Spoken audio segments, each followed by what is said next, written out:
cardiac anomalies. Now we have Dr. Radvit Rai, who will be talking on truncal anomalies. He completed his MDRD from AJ Institute of Medical Sciences, Mangalore. Currently, he is in NH Bangalore. Dr. Pradvit. Thank you, sir. I thank all the organizers and I thank Srinivas sir for giving me this opportunity to speak in this CME. So I'll be going to speak about three important conotruncal anomalies: the transposition of great artery, double outlet right ventricle, and common arterial trunk. Now, conotruncal heart anomalies are nothing but the outflow tract anomalies. Now, we can see in this image, this is the truncus arteriosus. Somewhere here we can get a conus arteriosus, and this will be the right ventricle. The truncus arteriosus will be divided by a septum that is formed, and this will divide the truncus arteriosus into pulmonary artery and aorta. Now, this septum will be a spiral septum such a way that the right ventricle drains into a vessel which is present on the left side. So there is usually a crossover that we see. Now this becomes very important for all the conotruncal anomalies. We have to understand that there is a crossover of major vessels that we see in in normal heart. Now this, if it is lost, then there is some conotruncal anomaly. Now, if you try to understand this, we can see here there is a septum formed. If the septum fails to form, then there will be a single large channel present. Now, that is nothing but common arterial trunk. Now, if this septum will undergo spiral formation, so the pulmonary artery drains from the right side, aorta drains from the left side, so there is a crossover. So if there is a failure of this crossover, now the pulmonary artery will drain from the right ventricle, aorta will drain from the left ventricle, aorta will be draining from the aorta will be draining from the right ventricle, pulmonary artery will be draining from the left ventricle. Now this is what we call it as transposition of great artery. The placement of aorta and pulmonary artery across the ventricle from their normal position is when we call it as transposition of great artery. Now instead of going across the ventricles, across the interventricular septum, if both pulmonary artery and aorta comes out of a single ventricle, most commonly it will come out of the right ventricle, as we saw in embryology. Now, if both comes out of the right ventricle, it is called as double outlet right ventricle. So understanding the pathophysiology behind it, the conotruncal anomaly is usually associated with a diabetic mother, and it is associated with 22q deletion syndrome, and various anomalies involved in this are tetralogy of Fallot, transposition of great arteries, double outlet right ventricle, and common arterial trunk, most common being the tetralogy of Fallot and transposition of great arteries. Now, transposition of great arteries is usually associated with congenital coronary arterial anomalies.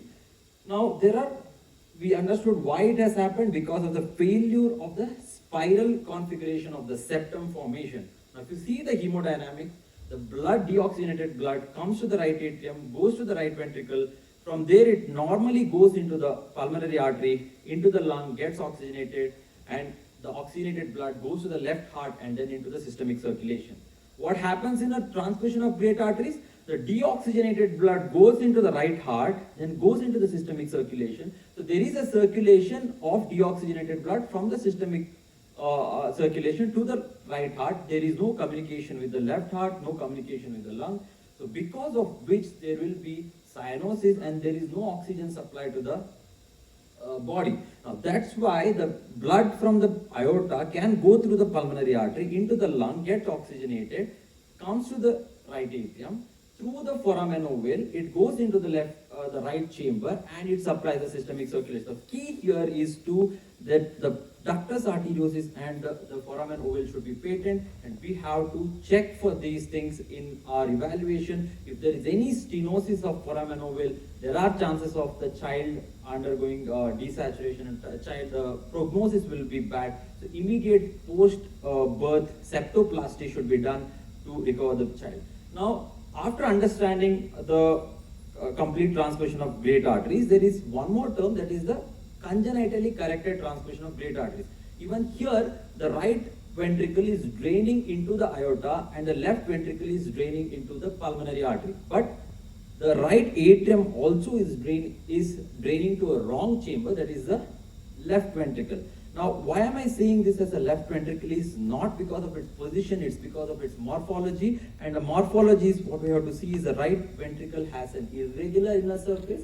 It has a moderator band, more triangular shape, apically placed tricuspid valve. Now, this is when we know that this is a right ventricle. Now, if that is present on the left side and atrium is draining into the morphological left ventricle, but the morphological right ventricle is on the left side.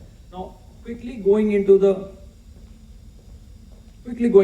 imaging format. Now, complete transposition of great artery is usually associated with ventricular septal defect and pulmonary stenosis. And all of the conotruncal anomalies always present with ventricular septal defect, because the part of the ventricular septum is also developed from the septum of truncus arteriosus. Now, we know that the cardiac anomaly associated is VSD and pulmonary stenosis. Extracardiac are rare, chromosomal anomalies are rare, but 22q deletion is seen in all of conotruncal anomalies. Now, let's quickly go the approach of the cardiac analysis. Now, first we see, after the abdominal circumference weave, first we see the four-chamber weave. In a complete transposition of great arteries, only thing that we saw was right ventricle and left ventricle are supplying the wrong arteries. So in a simple four-chamber weave, there may not be any changes. So just by ruling out the four-chamber weave, just by telling that four-chamber is normal, we cannot tell that the heart is normal. Sometimes there can be VSD which is present, can be detected. Now, if we see, after seeing the four-chamber weave, we should always see the outflow tract wave whenever we evaluate a conotruncal anomaly. Now, when we see an outflow tract wave, now again, color Doppler helps in a four-chamber wave in the detection of VSD, which otherwise the dropout artifact sometimes be confused as a VSD. Now, outflow tracts are very important. Now, this is how a normal outflow tract. For all my images, this is the left side, this is the right side of the fetus. Now, this is a left ventricle. That's what we saw in the previous image. This is the left ventricle. Now we are going to the outflow tract. Normally a great vessel comes out and it does not have any branch. If there is no branch, that means it is aorta. Now, if in case it comes out and branches immediately, now that is a pulmonary artery. So a left ventricle should have an outflow tract which does not branch immediately. If it branches immediately, that means it is pulmonary artery. That means it's a wrong connection that has happened. Now, similarly, if you see the right ventricular outflow tract, we see a longitudinally vessel placed which divides and which is present on the left side. Normal arrangement is pulmonary artery, aorta and superior vena cava. Now, if this arrangement is lost and aorta is present anteriorly, now whenever aorta is present anteriorly, that is an abnormal placement of aorta. That means there is some conotruncal anomalies associated with it. Now, and also one more thing, instead of seeing this longitudinal arrangement, we will see a circular arrangement in the right ventricular outflow tract, and same thing will be seen in the three-vessel weave. We will see the circular arrangement, loss of PAS pattern is what we see in a three-vessel weave. Now, there is, whenever we see the outflow tract wave, and if you turn the probe such a way that it goes to the fetal right shoulder to the left hip, we get an oblique wave. That's when we can see both the ventricles with the outflow tract, that is aorta and pulmonary artery. And if we see the parallel arrangement of these great vessels, that means that there is an abnormality. We should never see the aorta and pulmonary artery parallel. As I told before, only both of them cross at perpendicular to each other. So we should not see them parallel. If we see it parallel, that is an abnormality seen in not only in transposition of great arteries, also seen in double outlet right ventricle, also seen in congenitally corrected transposition of great arteries.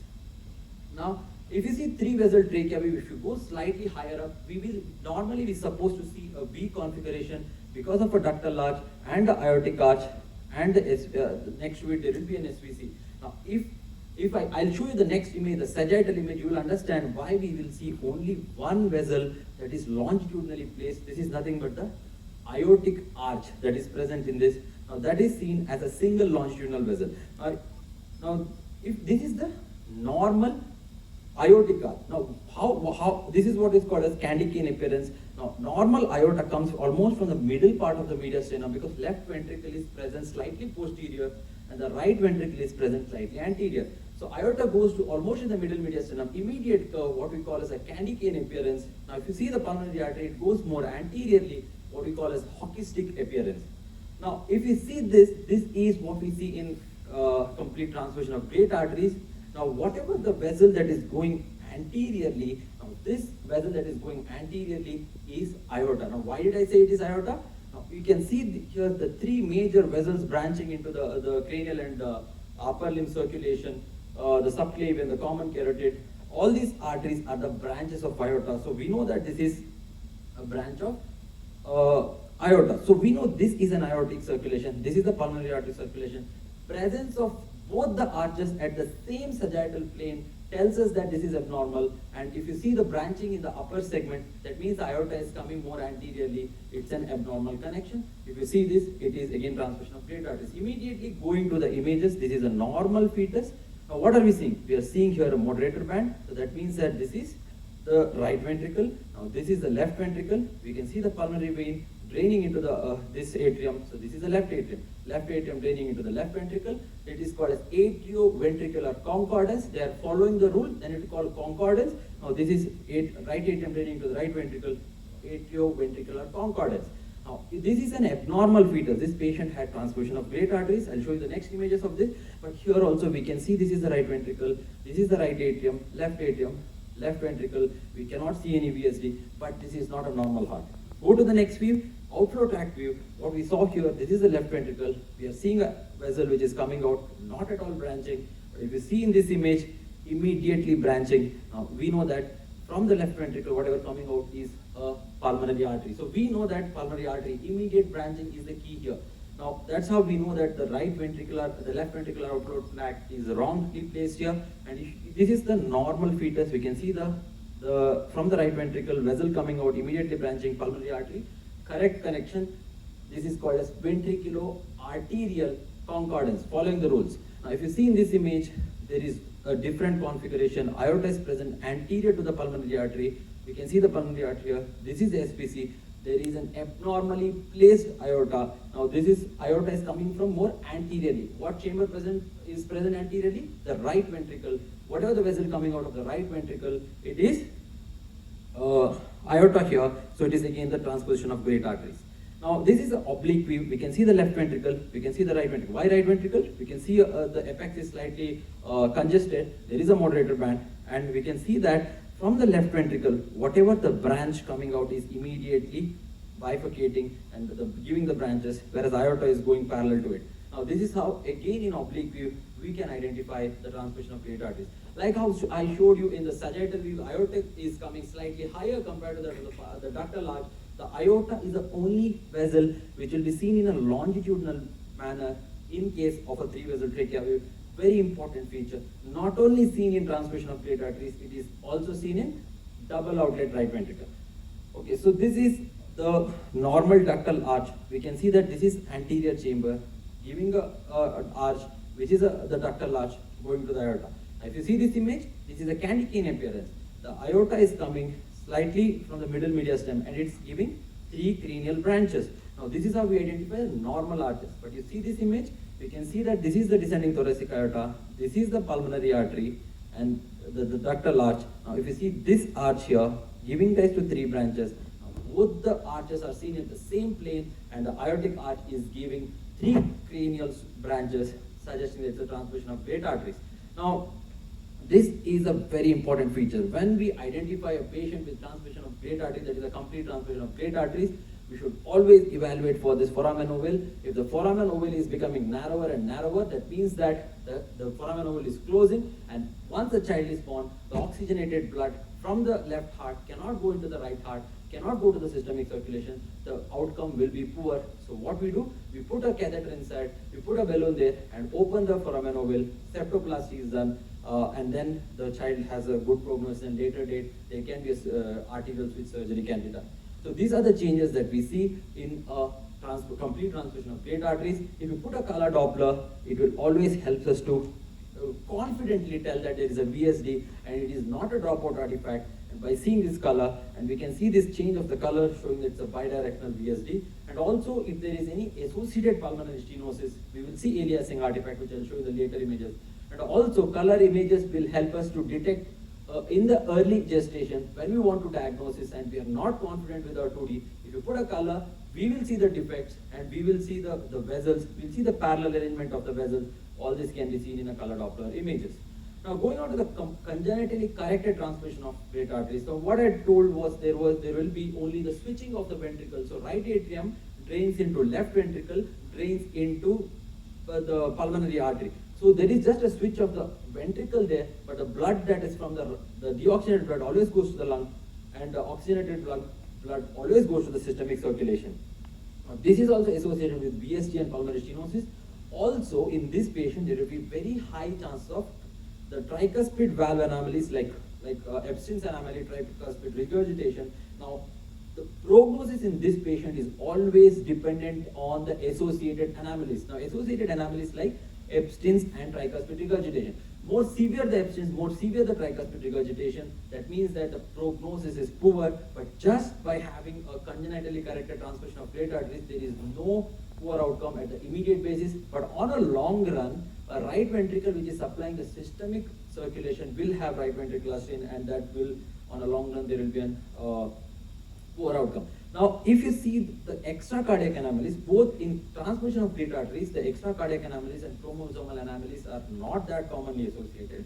Situs inversus can be seen, and like how we saw before, if you see the abdominal circumference, and we know this is left, this is right, we want the stomach to be on the left, but if it is on the right, we know that there is some abnormality, and that's nothing but the situs inversus, and we can even see the position of the heart and diagnose it. Now, even in the fourth chamber wave, when we saw just a simple transmission, a complete transmission of great arteries, there was no changes except a VSG. But here, you see this is the left, this is right, and we can see here this ventricle is having an irregular inner surface, having a moderator band. So this is what is it? This is a right ventricle. So right ventricle is present on the left side, and if you see the veins draining here, and the pulmonary vein draining here, this will be the left atrium. So left atrium draining into the right ventricle. What is this? This is atrioventricular discordance. Now, what did you see in complete transmission of great artery? It is atrioventricular concordance along with ventriculo-arterial discordance. Now, what we see here? Atrioventricular discordance along with ventriculo-arterial discordance, both discordance. Now, we see after this, we have immediately see the outflow tract. What we see in the outflow tract? Again, this is one more thing to identify right and left ventricle is the attachment of this papillary muscles. More apically placed attached papillary muscles, it is seen in the right ventricle. So that is one more thing that we can see. Now, this is, we have identified that this is the right ventricle here. Now, from the right ventricle, what artery normally comes out is a pulmonary artery. But what artery is coming out here? Just by looking at this, we can tell this is not pulmonary artery, not branching immediately. So this is not a pulmonary artery. So there is an abnormal connection to the right ventricle. It is just a morphological connection that we are calculating here. And if similarly, if you see in the longitudinal view, normally we saw this longitudinal, the right ventricular outflow tract where we see the longitudinal arrangement of pulmonary artery, and it is present more towards the left side. But here we'll see the aorta which is present on the left side and anterior aspect compared to that of the normal view, and there is no longitudinal appearance. There will be circular appearance is what we see here. And if you go to the three vessel view, again it is the same pattern that we see. Three vessel and right ventricular outflow tract view are almost the same view, slightly upper. Oblique view also, here also we can do the oblique view by just rotating the probe. Now here what we see is the both the outflow tracts are showing the parallel arrangement of the vessels. But in case of a complete transposition, the pulmonary artery was on this side and the aorta was on this side. Now there is a switching of the pulmonary artery and aorta is what we see.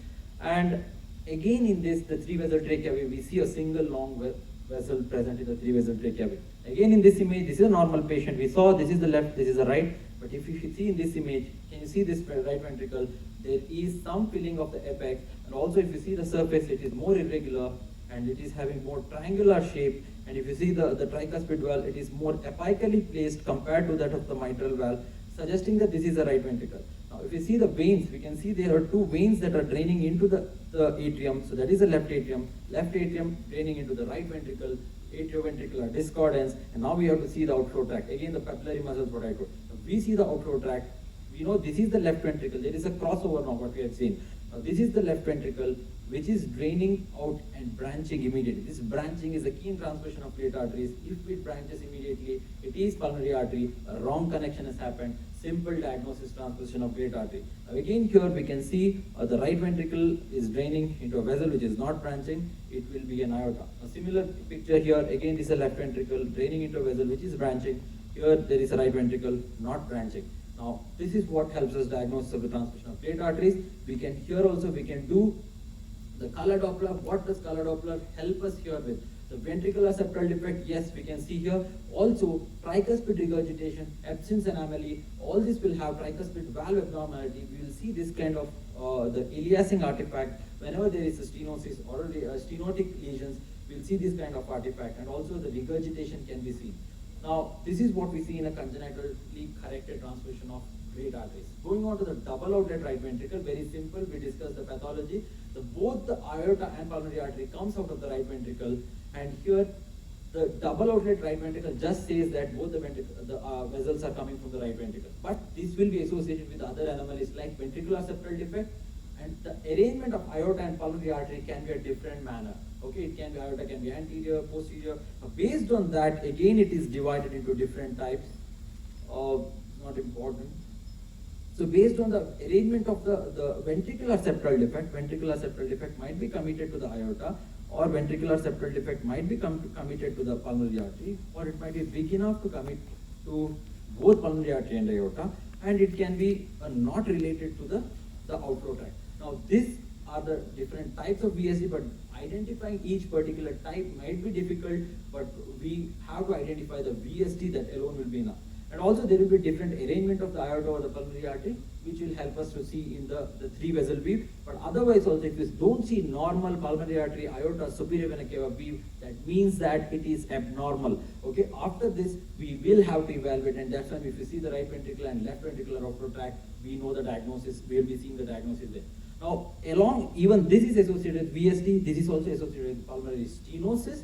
Along with this, there will be mitral atresia, that AV valve abnormality might be there, along with that ASD, AVSD, and great vessel anomalies will be associated with this.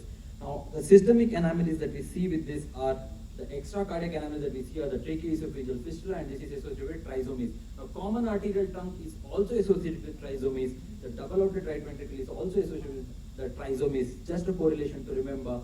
And the tracheoesophageal fistula is commonly seen in double outlet right ventricle, but common arterial trunk is also having very high association. That is 40% of common arterial trunk also has extracardiac anomalies, but it is not specific for the common arterial trunk. Now, quickly going to the grayscale imaging. Normally, we might see only a VSD like how we saw in case of transposition of great arteries. So just a normal 4-chamber view doesn't exclude or not, that doesn't tell that the heart is normal. Also along with this, we might see the mitral atresia might be there. With the progressing in the gestation age, because the right ventricle is taking all the load, the left ventricle size might be reduced. So diminution of the left ventricle is what we might see with the progression of age. And along with this, sometimes there will be double inlet right ventricle along with the double outlet right ventricle. Okay, so when we see the outflow tract view, normally we will not be seeing in case of the double outlet right ventricle. Whenever we demonstrate a right ventricle and two great vessels coming out of it. Now, great vessel doesn't have to completely be coming out of the right ventricle.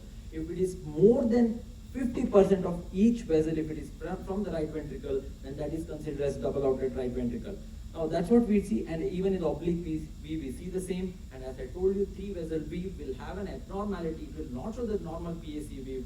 And if you see the 3 vessel trachea weave, again the aorta will be more cranially, and we will have this longitudinal arrangement of the aorta along with the SVC. Now this is an image in which we can see this is the right ventricle. Why it is the right ventricle? Because moderator band, apex is congested, more triangular in shape. Now if you see the outflow tract here, there is aorta, there is pulmonary artery, both coming out of it. Now if whichever the vessel will branch immediately is the pulmonary artery. Now, sometimes pulmonary artery might be stenotic, it might look very small because of the stenotic pulmonary artery, and that's when the color Doppler might help. And also, the differential diagnosis when the pulmonary artery is very small will be, or atretic pulmonary artery or stenotic pulmonary artery will be the common arterial trunk. But the key to diagnose a common arterial trunk is a pulmonary artery which is coming out of the common trunk, a large trunk coming out of the right ventricle. If a branch comes out of it, which is a pulmonary artery, then we know that it is a common arterial trunk. But there won't be any branches coming out of the large trunk which is coming out of the right ventricle in case of double outlet right ventricle. Now, if you see in this image again, we can see the right ventricle dividing the two vessels coming here. Now, it's just simple diagnosis there. The similar picture here, right ventricle giving rise to two vessels, that's a clear-cut diagnosis there. So that's what we see in the grayscale image. The similar thing can be seen in the color Doppler image. Again, color Doppler always helps us to identify a VSD or any stenosis, pulmonary stenosis is there. We can see the aliasing artifact. We can see from the blue color, in between the blue colors, we can see that there is some aliasing. That will be because of the stenotic, the pulmonary artery. So, like how I said, there might be a stenotic or the pulmonary artery which will be appearing smaller than aorta. In a normal heart, pulmonary artery is always bigger than aorta. So again, we see in the three vessel, the single large vessel. So similar things, early gestation, whenever the anatomy is not clear on 2D Doppler, we just put a color and we find the findings that we want. So that's about the double outlet right ventricle. And also understand that similar to what we studied earlier, so various other anomalies, arch anomalies, if it is associated with a double outlet right ventricle, the prognosis is poor. Similarly, there is abnormality in the pulmonary artery, prognosis is poor.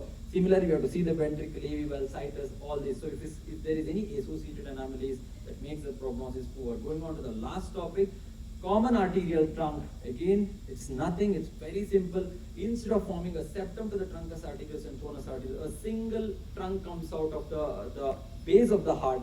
Now, there will be a ventricular septal defect because the septum is not formed. The septal part of the interventricular septum, the truncal septum, which is contributing for interventricular septum, is not formed. So there is a VSD, there is a discontinuity of the aorta with the interventricular septum. A large trunk which is overriding the interventricular septum will be seen. So that is common arterial trunk. Now also this one trunk has to give the systemic circulation, this one trunk has to give the pulmonary circulation, this one trunk has to give the coronary circulation. Now again we saw the pathology and there is nothing very important of this. Now there are different types based on the pulmonary artery origin initially given by Colruyt and Edward and later by the Van Praag. Now very important to know is that the most common type out of this is a common pulmonary artery trunk. There is a common pulmonary artery trunk coming out of the truncus arteriosus and then dividing. So as I told before, a large vessel overriding a ventricular septal defect, coming out and immediately giving a pulmonary artery branch tells us that it is a common arterial trunk. Sorry. Then the most of the time the common arterial trunk is coming out of overriding the interventricular septum, partly in the right ventricle, partly in the left ventricle. But other than this, it can also come only from the right ventricle, similar to that of the double outlet right ventricle. So just in 1/3 cases. And the cusp, we will always have to evaluate the cusp of the truncus arteriosus. That becomes very important because the truncus arterial cusp dysplasia is very commonly seen. And whenever there is truncus arterial cusp dysplasia, there will be a thickened cusp, which will be stenotic, and it can have truncal valve regurgitation. So whenever we study the cusp, we need to know what is normal. The normal is there will be 3 cusps. If not, there will be 4 cusps or there will be 2 cusps. The most common presentation will be a 3-cusp truncal valve, and presence of 1 cusp or 5 or more cusps is rare. It is not that commonly seen. Again, if you see the intracardiac anomalies, even this is having ventricular septal defect, same as our other 3 conditions. And here there will be absent ductus arteriosus and arch anomalies, including interrupted aortic arch, is a very important correlation. And as I told, extracardiac anomalies are seen in 40% of cases, whereas in transmission of great arteries, it was rarely seen, and it is non-specific. And here we can see the trisomy 12, 13, and 18. And the 22q microdeletion is a common feature for all the conotruncal anomalies. It is nothing specific for this, but it is also seen here. Now, if you see a normal 4-chamber weave, that again there can be a normal 4-chamber weave with only a VSD seen. That doesn't mean the heart is normal. And if you see the outflow tract, this is how we are normally supposed to see the outflow tract, pulmonary artery and the aorta coming out of it. But here we will see a trunk which is coming out, which is overriding this ventricular septal defect, and we can see a pulmonary artery branch coming out of this large trunk. That is the key here.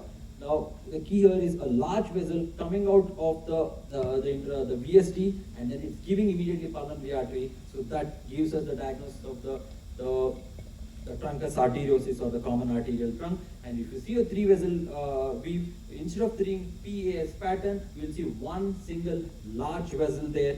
And if you see an oblique weave, again, we might see the single vessel coming out of the both right and left ventricle. And also very important to see is in a diastole, we might see the regurgitation of the blood, and in the systole, we will see this aliasing artifact because of the stenosis. And also, if you see the valves, it will be thickened valve. Now, if quickly going to the images here, this is the right ventricle, left ventricle, right atrium, left atrium, atrioventricular concordance is there. And if you see this, there is right ventricle, there is left ventricle. You can see a large trunk which is coming out, but if you see carefully here, there is a branching of pulmonary artery which is coming. Now, whenever we see a common arterial trunk, look for pulmonary artery coming out of it, we get the diagnosis. Now, this is one more image, same pattern. We can see the right and left ventricle, common arterial trunk, branch of pulmonary artery coming out. Very simple diagnosis of the common arterial trunk. This is again one more image showing the same pattern. And this is how the quadricuspid valve of the truncus arteriosus looks, or the common arterial trunk. And here, a normal 3-vessel trachea wave in double outlet right ventricle, in transposition of great artery, we just saw a single longitudinal vessel. But in case of common arterial trunk, sometimes we will see a small pulmonary artery present on the left side, because it is coming a branch coming out of our common arterial trunk. So this is a pattern that we see in a common arterial trunk. If you put a color Doppler, we can see the aliasing artifact whenever there is a stenosis, and we can see the reflux of the blood whenever there is a regurgitation. To a spectral Doppler, we can see very high velocity at the stenosis, more than 100 centimeter per second, we usually consider significant. And also there will be aliasing whenever there is stenosis, and look for the regurgitation of the blood. We will see the reversal of the flow. If you see, then it means that there is a regurgitation of the blood.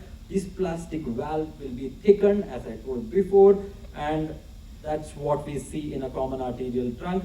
Going on to some of the cine loops, what we see here, this is the left ventricle, so this is the right ventricle, this is the left atrium. What do you see? Atrioventricular concordance. Okay, now going on to the next image, what am I seeing? This is, we saw that the left ventricle was here, right ventricle was here. What are we seeing here? So what is this? What is the diagnosis here? Nothing, very simple. It is a pulmonary artery coming out of the left ventricle. It is a transposition of the great artery. Okay, now going on to the right ventricular outflow tract.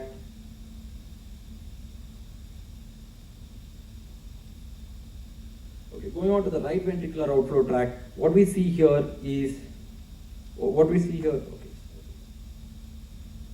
so we see this single longitudinal vessel in three vessel trachea wave. If you see a right ventricular outflow tract wave, okay, if you see the right ventricular,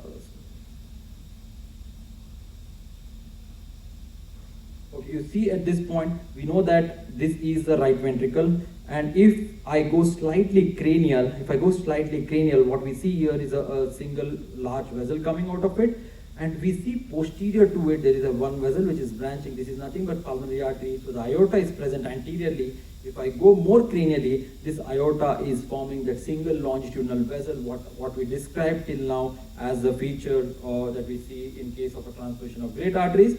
Now going on to the second image, again what we have to see here, see this ventricle is looking, the apex is filled and there is some moderator band there. So this is nothing but, and we can see the papillary muscles are coming away from the apical surface. So this is the left ventricle, this is the right ventricle, easy to identify. And then if you go further, we can see that, I'll show you at this point, we saw that the right ventricle was this, and we can see that this is one vessel coming out of it, this is one more vessel coming out of it, this is nothing but a double outlet right ventricle. Very simple diagnosis. Okay, now if you go to this, we see that there is a normal 4-chamber view. There might be a small ventricular septal defect. We can confirm it with our color Doppler as usual. And if you see at this image, there is a common trunk which is coming out, which is overriding this ventricular septal defect, common arterial trunk. Next thing is we have to demonstrate the branching pattern out of it. Now, this is all about the chorotruncal anomalies, everything other than tetralogy of Fallot. I thank you everyone. I thank you, special thanks to Srinivas sir for giving me this opportunity. And I thank all the organizers for conducting such a wonderful CME and for giving me such a wonderful opportunity. Thank you so much. That's a nice talk about various cardiac and extracardiac abnormalities. Dr. Prajit, you have touched upon almost all the anomalies. Any questions from audience? Thank you, Dr. Prajit. Thank you so much. Thank you, sir, for the illustrative presentation. I now request Dr. Partha Sarathi to present a memento to Dr. Prajit Ram.